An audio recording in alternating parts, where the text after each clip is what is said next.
That's a clown question, bro. So I'm gonna kick some dirt. He gets on base. Just a bit outside. I'm not the type of player that's going to be Johnny Hustle. If you don't want me to watch the ball, you can go get it out of the ocean. And welcome to Above Replacement Radio, where we're talking baseball kind of whenever. I'm your host, Chris Giant. Over there on the other side of the screen is Daniel Curran. How you doing, Daniel? Chris, I've been pretty vocal throughout the history series on my favorite types of players to cover, and we got one of those today, so I'm very excited. Yes, the under the radar Hall of Famers. It's hard to, you can't really categorize them right now, but back in April, this was probably the guy on the list that I knew the least about. Yeah, right. Back when I started this list, I figured you would know the name, but I had doubts that, like, if this guy was picked in April, I had doubts that maybe you didn't even know who he really was. But the guy has a phenomenal story, also phenomenal statistics, and we'll get into that later. But we're gonna start out with how the man grew up. You didn't even say his name yet. The man, Hank Greenberg, and yeah. To subcategorize some of the under the radar Hall of Famers, we've done Fergie Jenkins is one of them, where you don't he's a member of the 3,000 strikeout club that you just never really hear about. Eddie Matthews is a member of the 500 home run club that you never really hear about. Hank Greenberg, he's a guy with a career OPS above 1,000 that doesn't really get talked about outside of the baseball historians. So Hank Greenberg grew up. He was born in New York, another New York City raised A city man. native. Yes, just like Lou Gehrig was. His parents were two Jewish immigrants from Romania who met in America. And Hank's original name was supposed to be Hyman instead of what actually his name ended up being. It was supposed to be Hyman. But the person filling out that birth certificate never heard of the name, probably figured it was a mistake, and he put down the name Henry. So Hank Greenberg was not supposed to be Hank Greenberg. What a phenomenal origin story. Yeah, literally the quote from Society for American Baseball Research was, but the man filling out the birth certificate had never heard such a name.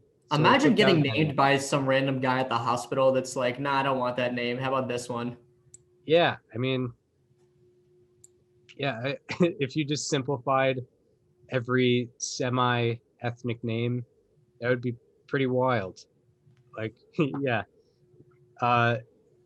Greenberg, after being named Henry Greenberg by this random guy, grew up in Greenwich Village, and that was where there were multiple baseball fields available for him. Remember, this is the early 1900s where it's still not as popular, so having baseball fields was a premium, and he would spend hours hitting at the park. And at James Monroe High School, his best sport was basketball, actually, not baseball.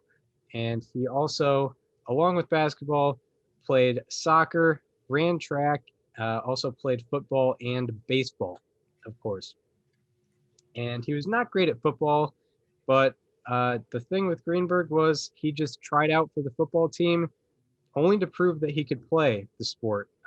Pretty committed to the idea that he could play the sport, so he ended up just trying out for the team, and I guess playing high school football. And with baseball, New York Giants manager John McGraw saw Greenberg play and was not particularly interested in signing Hank Greenberg. And Paul Critchell, who was the same Yankees scout who got Lou Gehrig, brought Greenberg to a game at Yankee Stadium and told Greenberg that Gehrig was, quote unquote, all washed up, and also that Greenberg would end up being the Yankees' first baseman in a few years. And personally, I'm not sure on the validity of this story because Lou Gehrig was 26 at the time of this story, so I don't know what Paul Churchill was looking at. And he seemed to be a talented enough scout to nab Lou Gehrig as it was, so I don't know what he would be doing panicking about Gehrig's career when he was only 26, because this happened in 1929. But anyway, Greenberg did not sign with the Yankees. He ended up signing not with a New York team, but with the Detroit Tigers in September of 1929. So now Hank Greenberg is a professional baseball player, and he starts out in the minor leagues starting out the 1930s. In the year 1930, he hits 314 and slugged 560 in the Class C League, because that's what it was known as back then. And he did so well that they brought him up in September of that year. And Greenberg ended up making his MLB debut on September 14th, 1930, at the age of 19 years, 256 days, and popped out to the second baseman in his only plate appearance of the year in Major League Baseball. And he made a early impression, not a great one, but he continued in the minor leagues.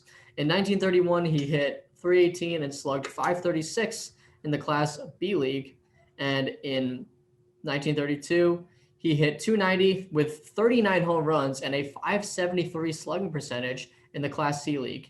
And he made the MLB roster out of spring training in the year of 1933.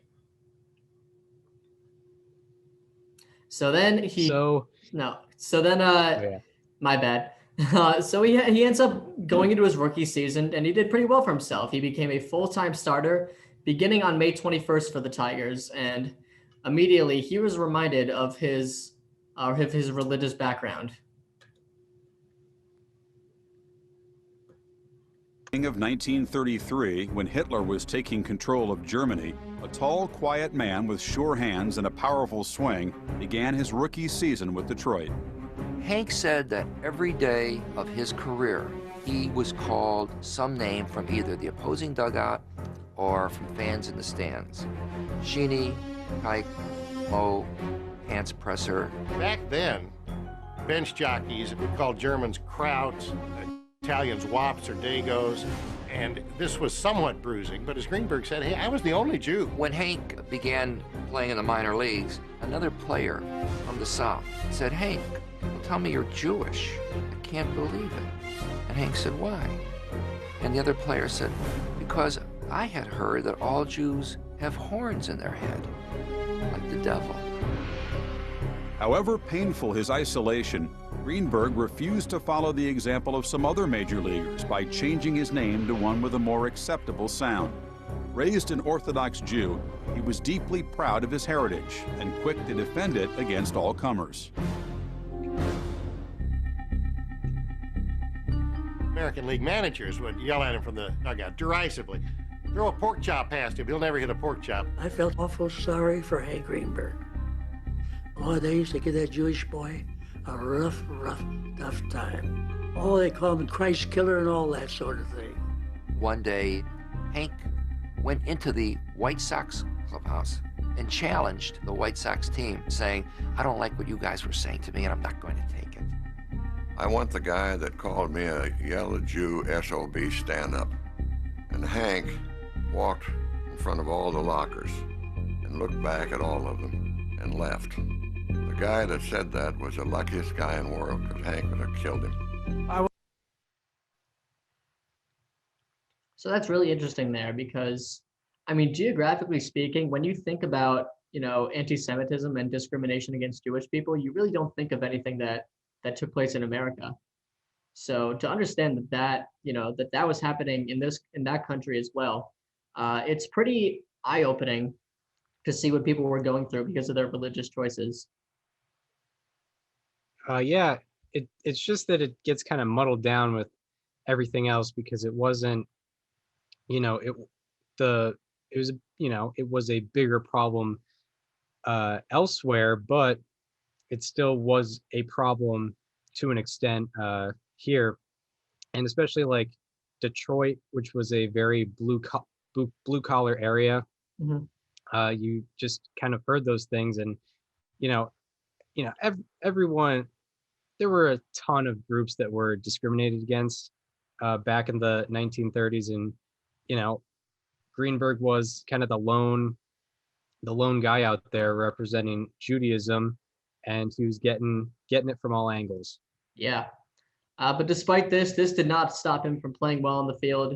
In the 1933 season, he hit .305 with an .835 OPS, a 119 OPS plus, 118 weighted runs created plus, in just shy of 500 plate appearances, exactly 499.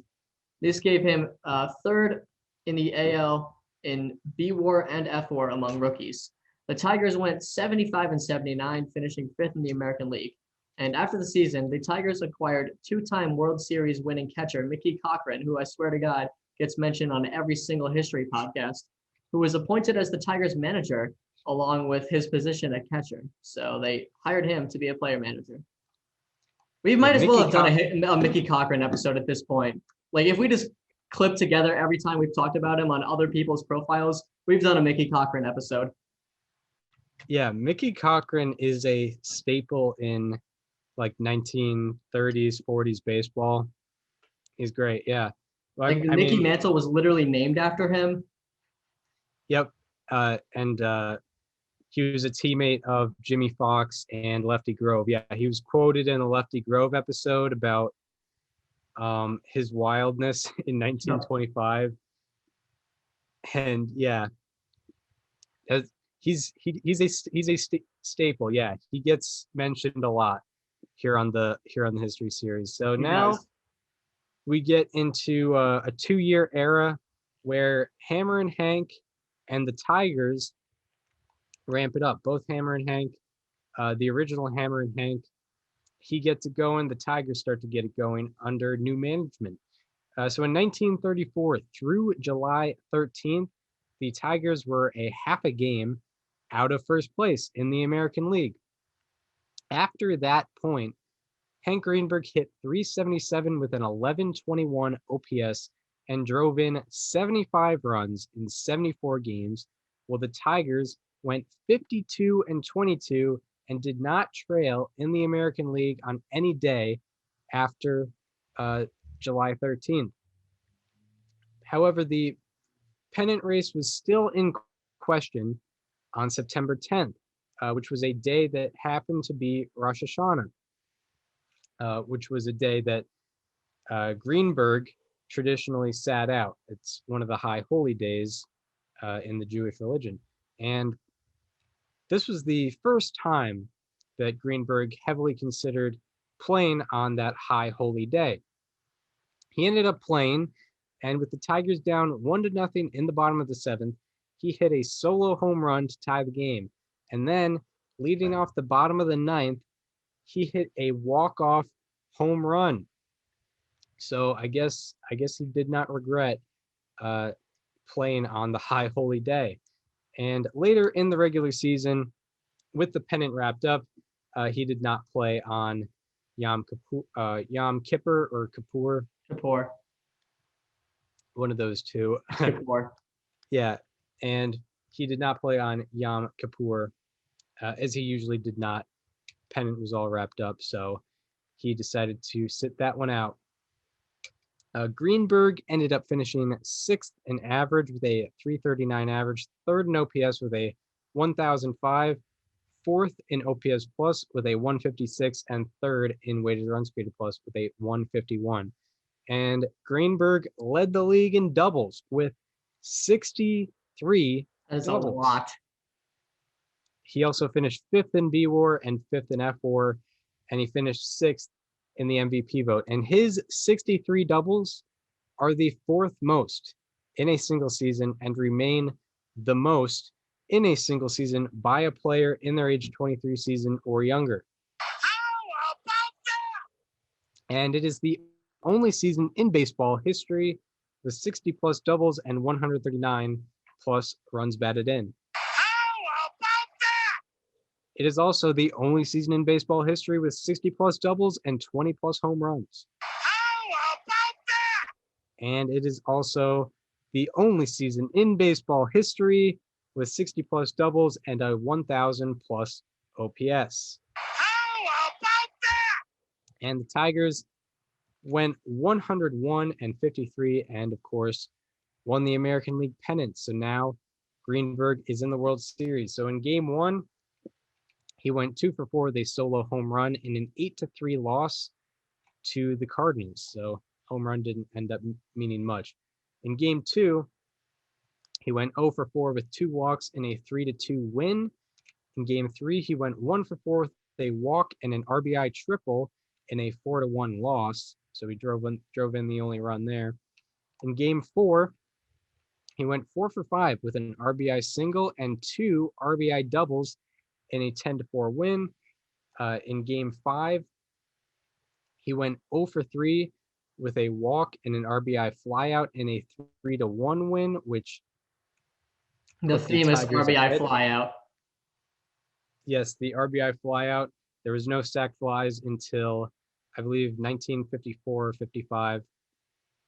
So every sac fly before 1954 was counted as an at bat. So who knows? Who knows how many more 400 seasons we would have had if we didn't have to. I wonder how many resort to the sac RBI flies Tony flyout. Gwynn had in 1994. Yeah, exactly right. But we could rewrite history there. In Game 6 of the 1934 World Series, Greenberg hit a game-tying RBI single in the 6th inning and ended up 1 for 4 with an RBI.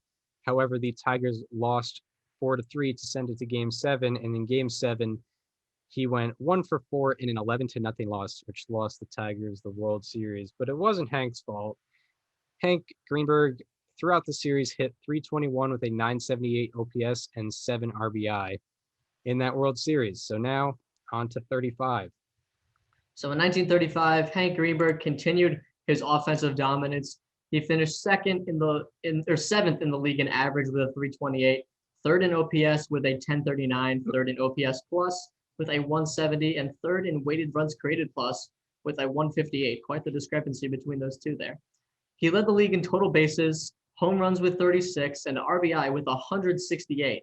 His 168 RBI in the 1935 season remained tied for 9th most in a single season of all time, which is very impressive.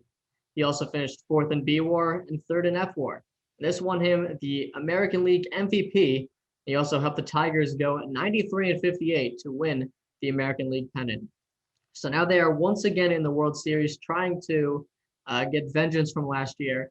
And early on in the series, he was reminded of his religious roots once again.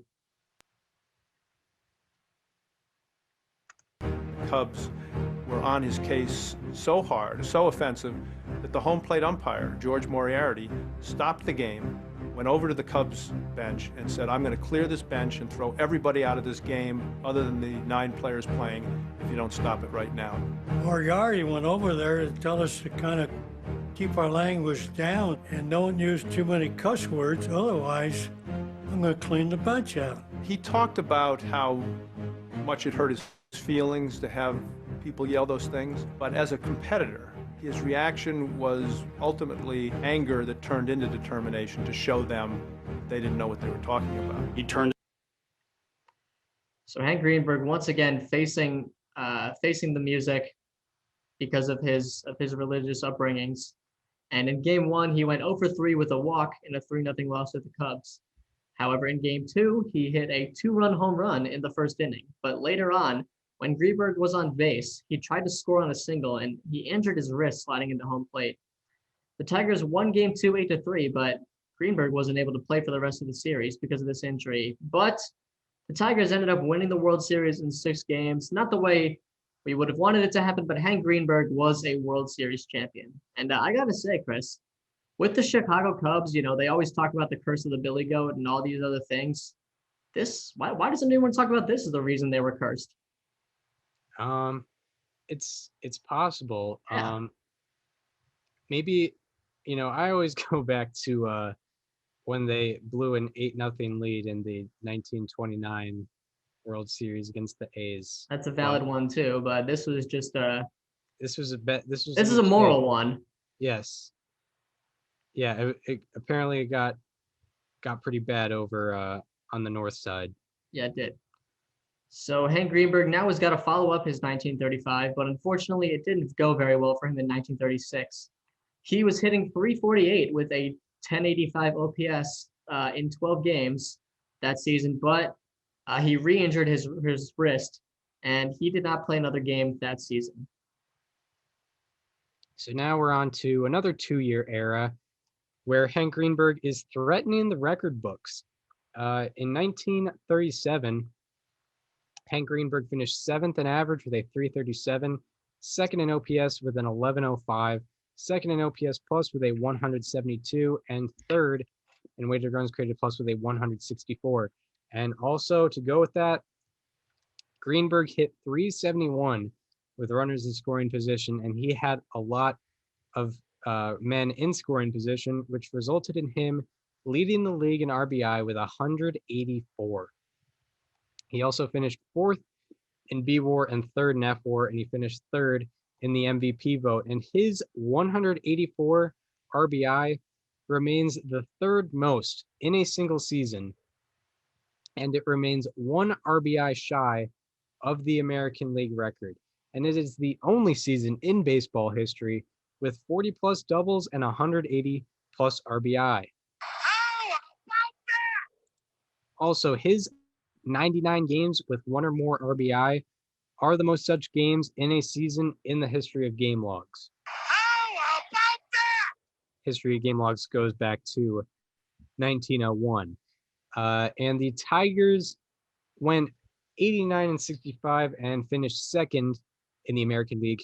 Were not able to catch the Yankees as they went to that World Series 4 times in a row.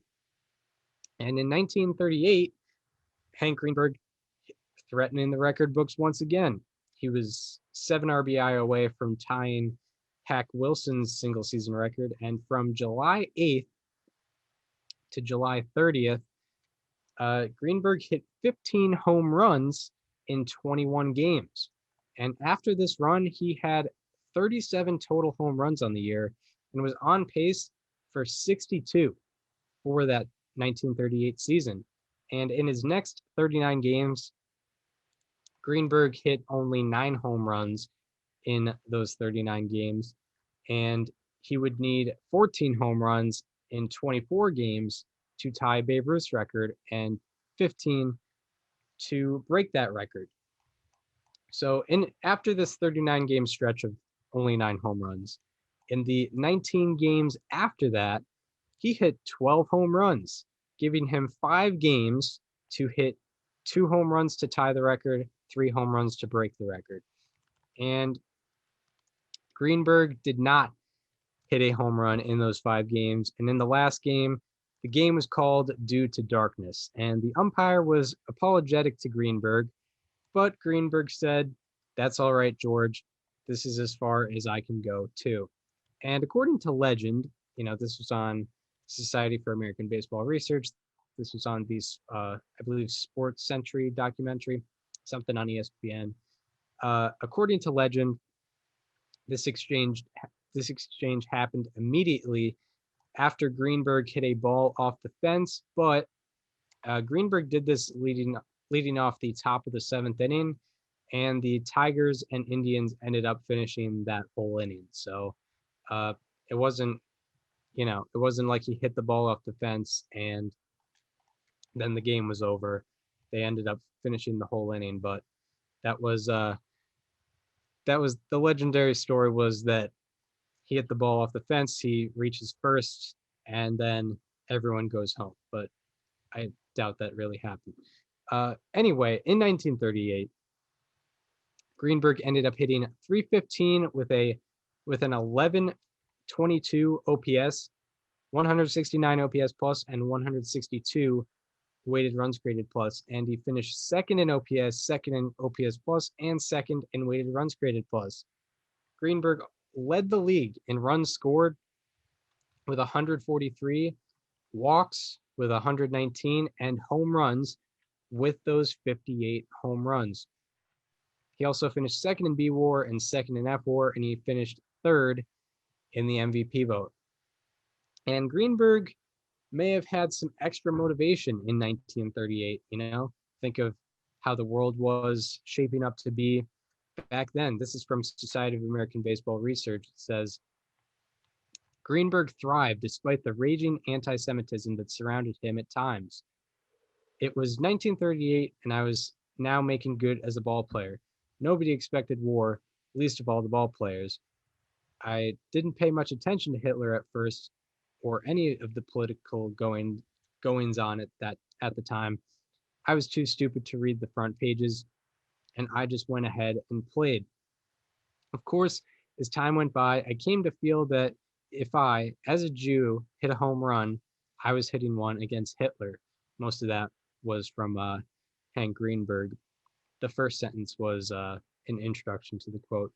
And yeah, Greenberg felt in 1938 as Hitler was starting to make some headlines. He was hitting home runs against that dictator, and Greenberg was threatening the record books, and he tied a record, or had a record that has been tied. His 11 multi-home run games remain tied for the most in a single season in the history of game logs. So even though he's 15 away from the single season record now, his amount of multi-home runs in 1938 still remain tied for a record. And the Tigers in this season went 84-70 and finished fourth in the American League. And now we're on to a two-year era, 1939 to 1940, where he's not exactly threatening the record books he once was, but he's keeping it going, especially with the race statistics. So in 1939, Hank Greenberg hit 312 with a 1042 OPS, with that making for 156 OPS plus and 151 weighted runs created plus. This gave him fourth in OPS plus, and weighted runs created plus. He also finished 10th in B WAR and 7th in F WAR. He finished 18th in the MVP vote, and the Tigers went 81-73, finishing 5th in the American League. So Hank Greenberg still did his thing, but other than that, kind of an uneventful year. But 1940 was much different. The Tigers catcher of the 1938 and 39 seasons, Rudy York, was moving away from catcher and could not play anywhere else but first base. And when Greenberg was asked to move to the outfield, he ended up complying. With 34 games left to play, the Tigers were 5.5 back in the pennant race. And from that point on, Greenberg went off, hitting .381 with a 1389 OPS, 17 home runs, and 45 RBI in just 34 games. And the Tigers went 24-10, ending up with a 90-64 record to win the American League pennant. And Greenberg finished 5th in average that season with a .340 and 2nd in OPS plus with a 171. He led the league in doubles with 50, home runs with 41, RBI with 150, slugging with a 670, OPS with an 1103, and weighted runs created plus with a 168. He finished 2nd in B WAR and led the league in Fangraphs WAR. He won the MVP, becoming the first ever player to win the MVP at multiple positions. And this was Greenberg's third season where he was extremely special. His 3 seasons with 40 plus doubles, 145 plus RBI, and a 1,000 plus OPS up to this point remain tied for the most through a player's first 9 seasons. How about that? And with his 1935, 1937, and 1940 seasons, he had 3 seasons with 35 plus home runs, 45 plus doubles, and 195 plus hits, which are tied for the most such seasons in baseball history. How about that? And with Greenberg's 1935, 1937, and 1940 seasons, he had 3 seasons with 35 plus home runs, 45 plus doubles, and 150 plus RBI. No one else in baseball history has more than one such season. How about that? So Greenberg was definitely in a class of his own in terms of home runs, doubles, and RBI. And now we're on to the World Series, where Greenberg played a big role in getting them to that World Series. So in game one, Greenberg went 1 for 5 in a 7-2 victory over the Reds. And in game two, Greenberg went 1 for 3 with a walk and an RBI double in a 5-3 loss, tying the series. In game three, he went 2 for 4 in a 7-4 win. In game four, he went 1 for 4 with an RBI double in a 5-2 loss, once again tying the series. In game five, in the bottom of the third, he broke a scoreless tie with a 3-run home run. And he later hit an RBI flyout and ended up 3 for 5 with 4 RBI on the day in an 8-0 victory. And then in game six, in a clinching game, he went 0 for 3 with a walk in a 4-0 loss. And then in game seven, he went 2 for 4 in a 2-1 loss, which lost the Tigers the World Series. And throughout the series, Greenberg was spectacular once again, hitting .357 with a 1007 OPS and 6 RBI. And 8 days after Game 7, Greenberg became the first American League player to register for America's first peacetime draft. And this, kind of caps off a fantastic era of baseball from Hank Greenberg. From 1937 to 1940, Greenberg averaged a .327 average, 1094 OPS, 168 OPS plus, 162 weighted runs created plus, 101 walks, 41 doubles, 43 home runs, 148 RBI, 6.6 BWAR, and 7.4 FWAR per year from 1937 to 1940. And also, in that 4-year span, he led the league in runs scored, RBI, home runs, slugging, OPS, he was 5th in BWAR and 2nd in the league in FWAR. And now we get into actual war, not wins above replacement, real, actual combat. Two countries, many countries. More than 2 countries. Yeah, very many countries, like a whole lot of countries. This was the Avengers of actual wars. Yeah. So in spring of 1941, Greenberg was actually initially declined from the military because of his flat feet. And because of rumors that he bribed the board who classified his flat feet, he requested to be reevaluated, and he finally passed because he didn't want to be seen as someone who may or may not have bribed, which probably was not the case.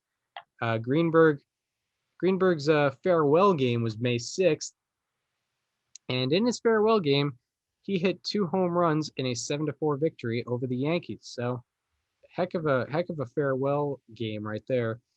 And luckily for Greenberg, a few months into his service, Congress passed a law saying that men over 28 could not be drafted. And Greenberg, I believe, was 30 at the time. And Greenberg was discharged on December 5th, 1941, and went to his home in Detroit to get ready for that 1942 season. And 2 days later, something big happened. The Japanese attacked Pearl Harbor, which was followed by the United States, of course, declaring war. And with that news, Greenberg stated, "We are in trouble, and there is only one thing to do: return to service. I have not been called back. I am going back on my own accord. Baseball is out the window as far as I'm concerned. I don't know if I'll ever return to baseball." So Greenberg voluntarily going into service, and Greenberg was sent to officer candidate school and commissioned as a first lieutenant on graduation. And in 1945, he spent some time overseas, but like most baseball players, like most people, in World War II, did not see combat when he went overseas. And Greenberg received discharge on June 14th, 1945. And this is another quote from Society for American Baseball Research. It says, "For Greenberg, his time spent defending his country in World War II was life-changing. By the time he returned to the States, he realized that there were more important things in life than baseball. He had matured as a man. It was a long hitch and it was a wonderful experience," he wrote later. "I can't say it was enjoyable insofar as we were deprived of our liberties, but considering that so many men had suffered much greater hardships than I had, and quite a few of them had lost their lives, I guess I was just lucky to come back in one piece." And now Greenberg is back to playing baseball, and he's producing like nothing ever happened. So 1945, Greenberg rejoined the Tigers on July 1st. The Tigers at the time were 1.5 games up in the pennant race. And in the first game, he hit a home run in a 9-5 win, 4 years of absence, just like nothing happened, like Chris said. He ended up hitting .311 with a 948 OPS, which ended up being a 166 OPS plus, 168 weighted runs created plus, and 312 plate appearances. And among players with at least 310 plate appearances, Greenberg led the American League in average, slugging percentage, OPS, and weighted runs created plus. He also hit .400 with runners in scoring position. This gave him 14th in the MVP vote with just over 300 plate appearances. The Tigers ended up with an 88-65 record, winning the American League. So Greenberg back in the World Series, and in Game 1, he went 1 for 2 with a walk and a hit by pitch in a 9-0 loss to the Cubs. And in Game 2, in the bottom of the 5th, with 2 men on and 2 men out, Greenberg hit a 3-run home run and ended up 1 for 3 with a walk on the day in a 4-1 win. And I believe that, that was it was a 1-1 game at the time.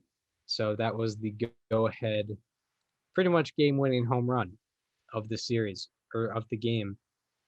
And in Game 3, with the series tied, he went 0 for 3 as the Tigers got 1 hit in a 3-0 loss. In Game 4, Greenberg broke a scoreless tie with an RBI single and it ended up 1 for 3 with a walk and a 4-1 win.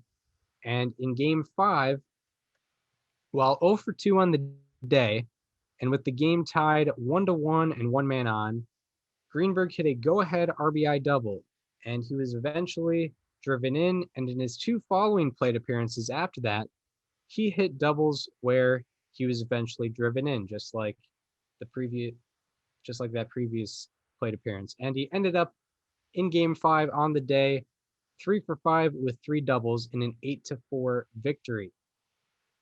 And in Game 6, in the top of the 8th, with the Tigers down 7-6, he hit a game-tying home run, and he ended up 1 for 5 with a walk on the day, but the Tigers lost 8-7 in 12 innings. This was his 3rd World Series where the Tigers were up 3-2 in the series, but could not seal the deal in Game 6. And then in Game 7, Greenberg went 0 for 2 with 2 walks and a sacrifice bunt, but the Tigers won that game 9-3, which gave Greenberg his 2nd World Series championship. And throughout the series, Greenberg was an absolute hero, hitting .304 with an 1162 OPS and 7 RBI.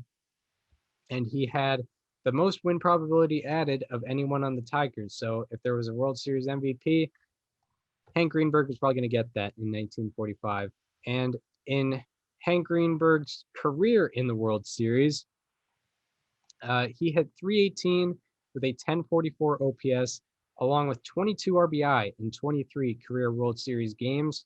And he was able to drive in those runs because of a great average with runners in scoring position. In the World Series, he hit .346 when there were men in scoring position. So a spectacular postseason career, as well as a fantastic regular career for Hank Greenberg. So now we move on to 1946, and in his final 23 games of that season, he ended up hitting 15 home runs with 36 RBI. And for the season, he hit 277 with a 977 OPS, 162 OPS plus, 165 weighted runs created plus. This gave him second in all of those rate statistics: OPS, OPS plus, and weighted runs created plus. He led the league in home runs with 44 and RBI with 127.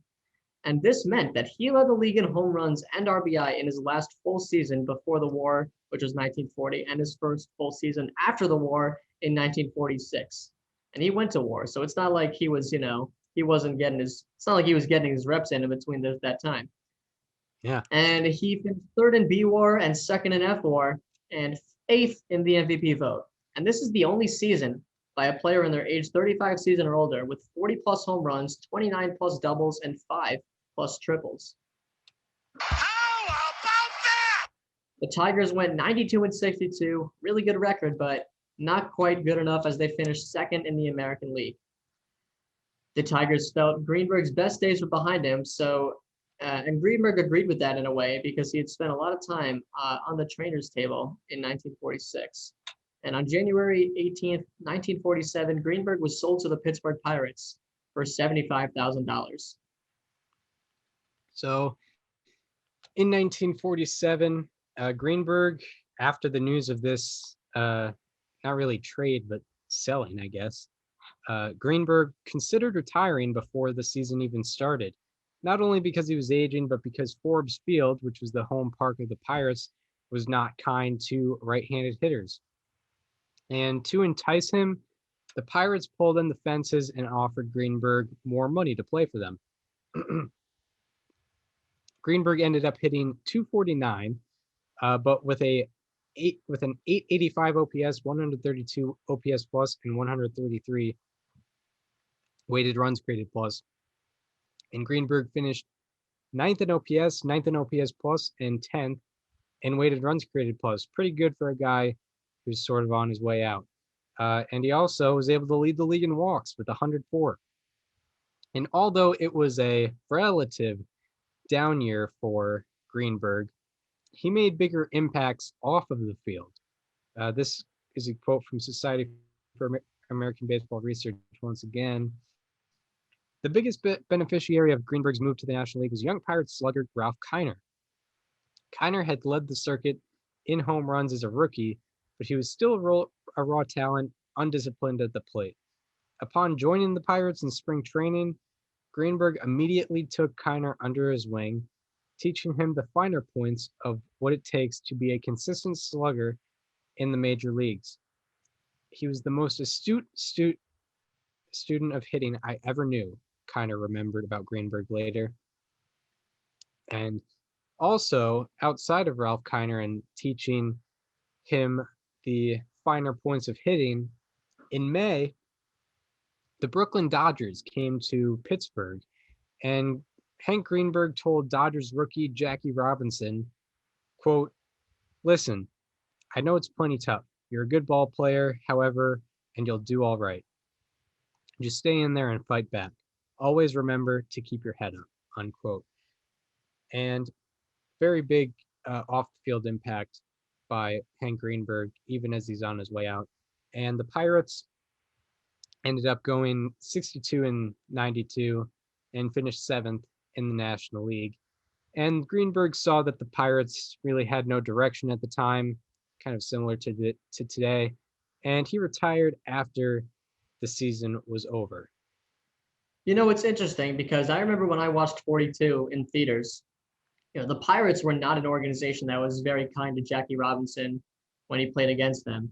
So to see that, Hank Greenberg from the Pirates was going up to him and, giving him all the encouragement that he needed, it's definitely a breath of fresh air from a franchise that you associate with, being hateful from that movie.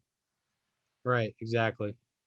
So now we are in Hank Greenberg's post-career, and in 1950, he became the general manager of the Cleveland Indians, and he actually helped build the AL pennant-winning 1954 Indians, who went 111 and 43, but they lost to Willie Mays and the New York Giants. And in 1956, Greenberg was inducted into the Baseball Hall of Fame. And after 1957, when Indians owner Bill Veeck sold the Indians and became owner of the Chicago White Sox, Greenberg followed him there and became a part owner of the White Sox and a vice president. And in the 1960s, he got into the stock market and made millions of dollars investing. And eventually he sold his stake of the White Sox for a very considerable profit and ended up moving to Beverly Hills. And on September 4th, 1986, Hank Greenberg passed away at the age of 75 after a lengthy battle with cancer. So now we look at Hank Greenberg's all-time ranks. His career 1017 OPS ranks 6th of all time, and his 605 slugging ranks 6th of all time as well. His 159 OPS plus ranks 16th of all time, and his 154 weighted runs created plus ranks 20th of all time. And among right-handed hitters specifically, his OPS ranks 2nd, his career slugging percentage ranks 2nd, his OPS plus ranks 7th, and his weighted runs created plus ranks 7th. So he is one of the best right-handed hitters of all time. Very much so. He was actually, I had a list of possible DHs for, I guess I could say our all-time draft. And Hank Greenberg was one of the considerations because he was really, really good at hitting baseballs. And now we get into a shorter edition of what we call How about that? And Greenberg has the most career home runs and doubles for anyone with less than 6,200 career plate appearances. How about that? And another one, an unexpected one from my end. I literally put this in mid-show. Yeah, I didn't put that Surprise. in. He's the only player in baseball history to have multiple seasons with 165 plus RBI and 45 plus doubles. How about that? There have only been 5 of such seasons in history. 2 of them belong to Hank Greenberg, and the rest have 1. So that was 1935 and 1940. No, 37. 37. Yeah, 37. Close though. Yeah, how about the that? third season he did that, it would have been 40 or 45. Yeah, exactly. Yeah, I don't know. I didn't catch it. It's a very good stat. I caught that. That was just a test. Yeah, I was happy. You were seeing if I could come up with a how about that on the spot, and I didn't. Yeah, I only had one just to see if you could pull one out. I did, and I'm proud to see you were able to do that. Yeah.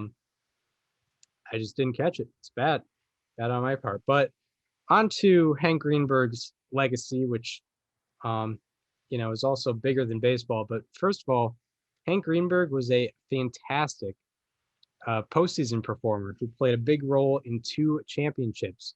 Even though he only played 2 World Series games in 1935, they would not have gotten there without him. Definitely not.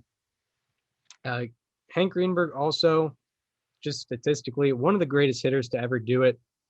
Top 6 in OPS, top 6 in slugging. Just a fantastic hitter. And you can only wonder what would have happened if there was no war happening in the middle of his career. Another one of those guys where you can only imagine. And Greenberg also, by the way, had one of the best post careers that we've talked about. I mean, the guy he killed it in terms of in the baseball business. Life. Yeah, he makes millions off the stock market, probably more than he ever made playing the game, and then he goes and moves to Beverly Hills afterwards, and lives to 75, which is pretty good, especially in the 20th century. But yeah, he has one of the best post careers that we have talked about.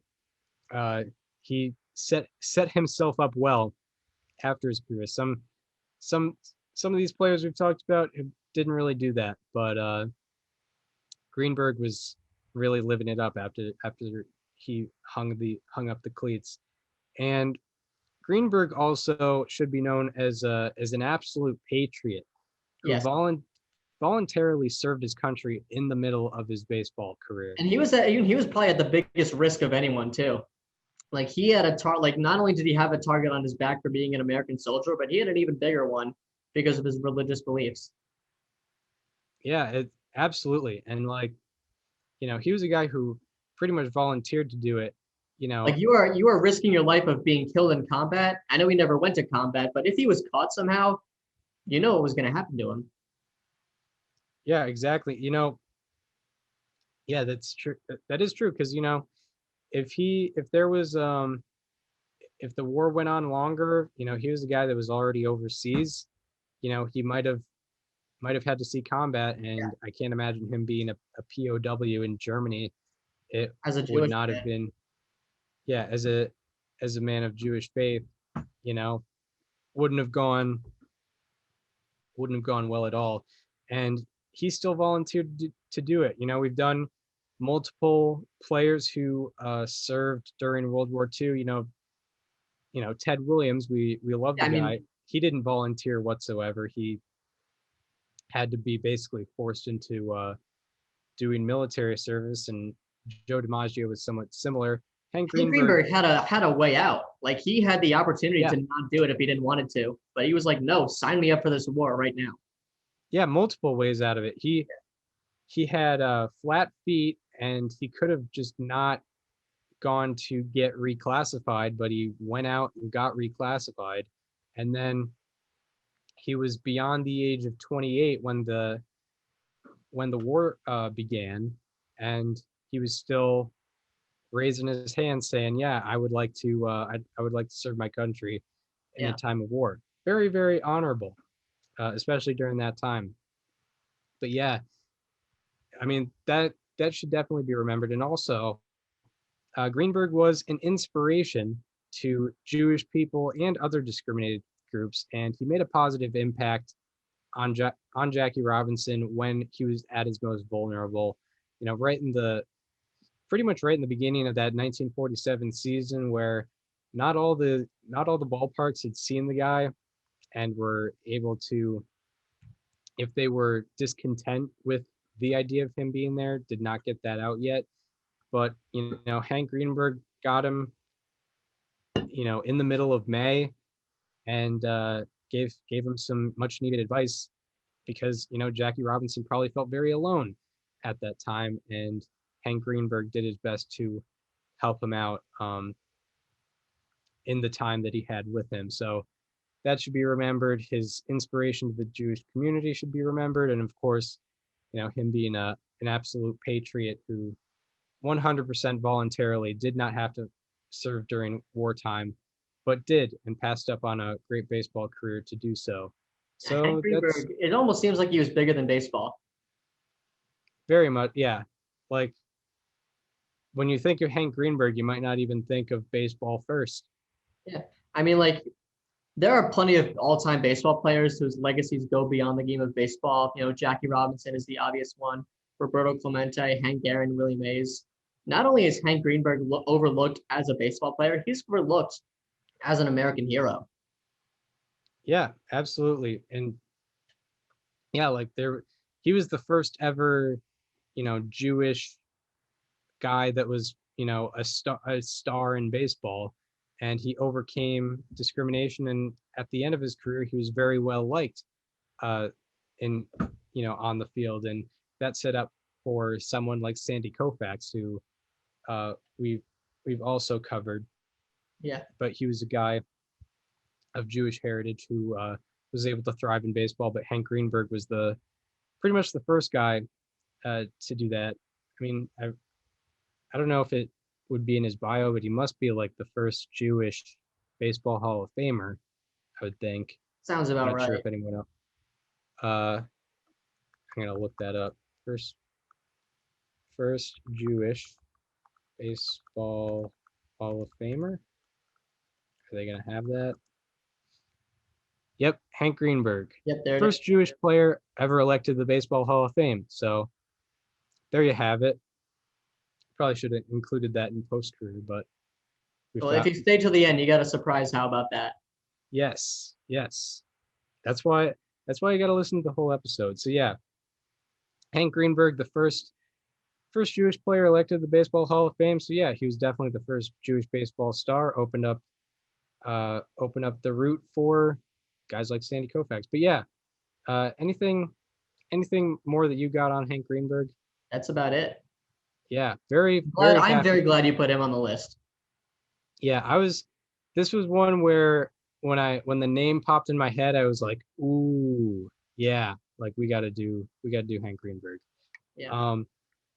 So yeah, now we get on to our favorite part of the show. This is the last time I'm ever going to be selecting a number.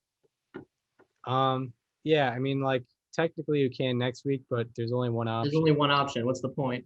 Yeah, exactly. So right now the numbers are down to 1 through 5, but you can only pick a number 2 or number 5.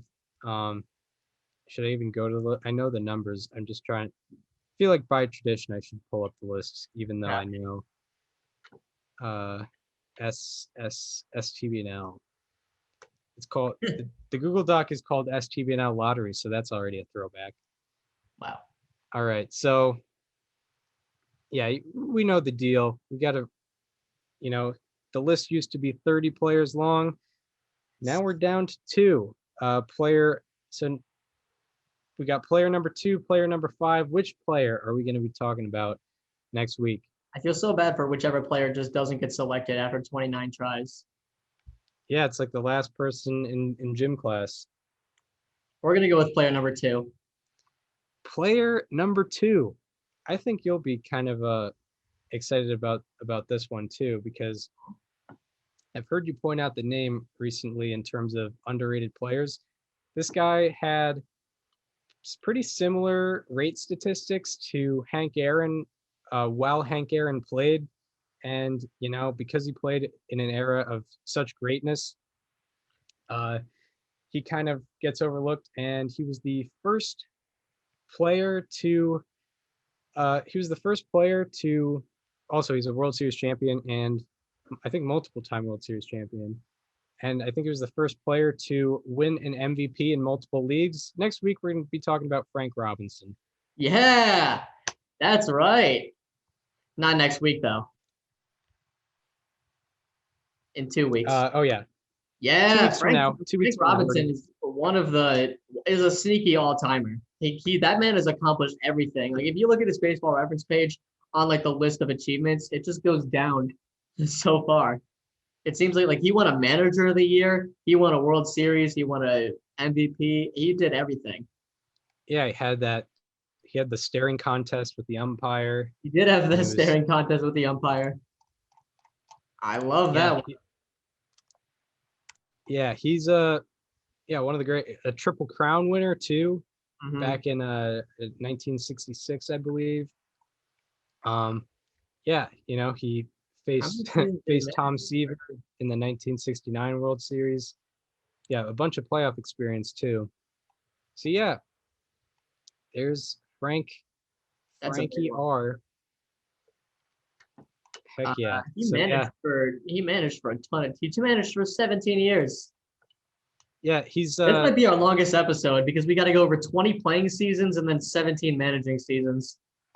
Yeah, and we got some video likely as well.